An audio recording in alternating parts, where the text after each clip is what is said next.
పులివెందుల ఒంటిమిట్లో జరుగుతున్న జెడ్పీటీసీ ఉప ఎన్నికలు ప్రశాంతంగా జరిపించడంలో కూటమి ప్రభుత్వం వైఫల్యం చెందింది. దాడులు, దౌర్జన్యాలకు పాల్పడిందని వైసీపీ రాష్ట్ర మహిళా నాయకురాలు ఏకుల రాజేశ్వరి రెడ్డి అన్నారు. మంగళవారం ఆమె మీడియాతో మాట్లాడుతూ పలువురు టీడీపీ నేతలపై విమర్శలు చేశారు.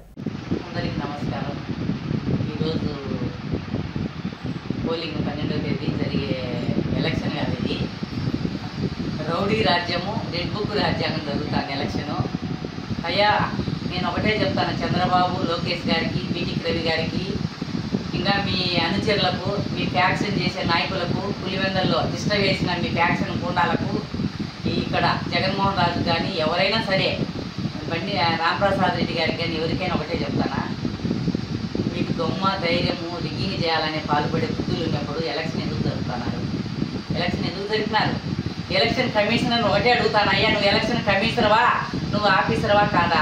ఎందుకు ఈ ఎలక్షన్ జరిపించినావు? ఎస్పీ గారు ఎలక్షన్ ఎందుకు జరిపించన్నారు? కలెక్టర్ గారు ఏకగ్రీవంగా చేసుకోవచ్చు కదా మీరే.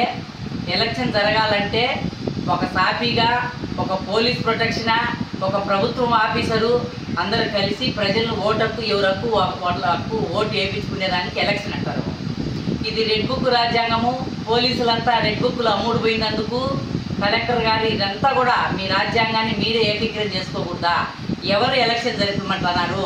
పులివెందుల అవినాష్ రెడ్డిని అరెస్ట్ చేస్తారు, సతీష్ రెడ్డిని అరెస్ట్ చేస్తారు, రౌడీలను తెచ్చి, గోండాలను తెచ్చి చుట్టుపక్కల ఓట్లు మీరు వేసుకునేదానికి ఇది ఎలక్షన్ జరిపడం. కమిషనర్ గారు మీకు ఇది చాలా మీకు విలువ లేదు. కమిషనర్ గారికి కూడా చెప్తాను, ఇట్లాంటి దొంగ ఓట్లను, ఇట్లా రిగ్గింగ్ ఓట్లు, ఇది గెలిపే కాదు. మీరు గెలిచినా కూడా మీరు వేస్ట్. ఇది మీ జెడ్పీటీసీ మీకు ఒక లెక్క కాదు. ఏంటి మేమేదో ఎమ్మెల్యే కేటగిరీ అన్నారు. ఈ జెడ్పీటీసీ రిగ్గింగులు చేసుకునేది వేస్ట్ క్యాండిడేట్, గెలిచింది మేమే. ఏకగ్రంగా మీరు చేసుకుని వదిలేసింది మేము. మా పొద్దుని మేము ప్రజలు బాధ పెట్టాము. ఇప్పుడు నాయకులు బాధపడిపోతున్నారు. ఎందుకు మమ్మల్ని అనవసరంగా డబ్బులన్నీ ఖర్చు పెట్టుకొని మీరు కోట్లు ఎందుకయ్యా? ఏకగ్రం చేసుకుని లెక్క మిగిలించుకోకూడదా? అందరికి ఇబ్బందులు పెట్టి ఇప్పుడు పోలీసు వాళ్ళని సతాయిచ్చి వాళ్ళని అట్ట చేసే వాళ్ళు కొందరు తెలియక వాళ్ళకి అమ్ముడు బాయ.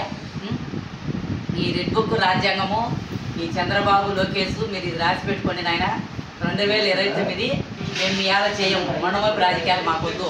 మేము ఒకటే చెప్తాం, 2029లో అయ్యా నామినేషన్ చేసుకుంటాను, పోలింగ్లు ఏం జరగవు, ఏం అవసరం లేదు. ఏకగ్రంగా మేమే అవుతా ఉంటాముగా. 10 ఏళ్ళు సర్పంచులు, 10 ఏళ్ళు జెడ్పీటీసీలు, 10 ఏళ్ళు జరిగేటట్టు ఇదే చేసుకుంటాం మేము. మీ అలా గొడవలు, కొట్లాడుకోవడము, మనుషులు దోలడము, గుండాలను తేడము, ప్రతి బూటల్లో ఏజెంట్లను లేపడము, రిగ్గింగ్ చేసుకోవడము, ఆడోళ్ళను పులివెందుల్లో చూడిపో ఈడ్చిక్స్ కొడతాను దౌర్జన్యంగా. ఏమి రాజ్యం ఇది? ఏమనుకుంటాను? ఇది నాకు అర్థం కాలేదు. మీరు ఎవరు ఎలక్షన్ వదలమన్నారు? మిమ్మల్ని ఎవరు ఎలక్షన్ జరపమన్నారు? ఎలక్షన్ జరిపిన వాళ్ళు మీకు కొద్దిగా గౌరవము, మానవత్వం అనేది ఉంటే పోలింగ్ సాఫీగా ఎందుకు జరపలే? పోలింగ్ ఆఫీసర్లు, పోలీసు వారు ఎందుకు సాఫీగా జరపడం లేదు? మీరు రెడ్ బుక్ రాజ్యాంగానికి అమ్ముడు పోయినారా? మా ప్రజలు ఓట్లు మేము వేసుకోనికుండా ఎంత బాధపడుతున్నారు? ఇది జగనన్నకు ప్లస్ పాయింట్, అవినాష్ రెడ్డి గారికి ప్లస్ పాయింట్, ఇక్కడ మా రాజ్యసభ రఘునాథ్ రెడ్డికి ప్లస్ పాయింట్, అమర్నాథ్ రెడ్డికి అందరికి ప్లస్ పాయింట్. మేము ఓడినా గెలిచినట్టే. మీరు రిగ్గింగ్లు చేసుకునే వేస్ట్. ఇది రిగ్గింగ్ వేస్ట్. ఓట్లు హక్కు సాపీపంగా జరిపి ఎవరు ఓటకు నిర్ణయించుకున్నారనుకుంటే ఆ ఓటే విజయం. ఎప్పుడైనా ఈరోజు మీకై మీరు ఓట్లు వేసుకొని పులివెందులు అందరినీ అరెస్ట్ చేపించి, పులివెందుల్లో అరాచకాలు చేసి, గుండాలని తెప్పించి పెట్టి, ఇది మీకు ఈ చేత అసలు గుర్తు పెట్టుకోండి. ఈ చేత కష్టాలు పడతారు, అగసాట్లు పడతారు. మీ కార్యకర్తలకు తెలియక ఇబ్బందులు పడుతున్నారు. వాళ్ళు రేపు ఊర్లలో ఉండరు. పాపం వాళ్ళు ఎక్కడ పోతారో మీరు చేసిన పాపాలకు. మా కార్యకర్తలు, మా వాళ్ళు కూడా ఏం ఆలోచన చేసినారంటే, మనకు గొడవలు వద్దమ్మా, మనకు కొట్లాట్లు వద్దు, అవతలకి ఏం జరిగినా పలానోళ్ళు చేపించినారంటారని మానవత్వంతో మా అవినాష్ రెడ్డి అయితేమి, మా సతీష్ రెడ్డి అయితేమి, ఇక్కడ రఘునాథ్ రెడ్డి గారు రాజ్యసభ అయితేమి, అమర్నాథ్ రెడ్డి అయితే ప్రతి ఒక్కరు గొడవలు వద్దనుకున్నాం మేము. మీ అందరికీ మంత్రులకు, మినిస్టర్లకు వేల మంది కార్లు, 100 కాదు 1000 కార్లు పులివెందుల్లో, ఒంటిపేటలో వచ్చేసి 500 కార్లు. ఎంతమంది మినిస్టర్లు, ఎంతమంది మంత్రులు? ఇదేందయ్యా రాజ్యము? మిమ్మల్ని ఎవరు ఎలక్షన్ వదలమన్నారు? మిమ్మల్ని ఎవరు ఈ ఎలక్షన్ కోడ్ తెమ్మన్నారు? మీరే నామినేషన్ చేసుకుని ఏకగ్రీవం కాకూడదా? ఇట్లాంటప్పుడు మొండమోపు రాజ్యం ఎందుకు ఇది? మొండమోపు ఓట్లు ఎందుకు ఇయ్యే? ఇది మీరు గెలిచినా గెలుపు కానే కాదు.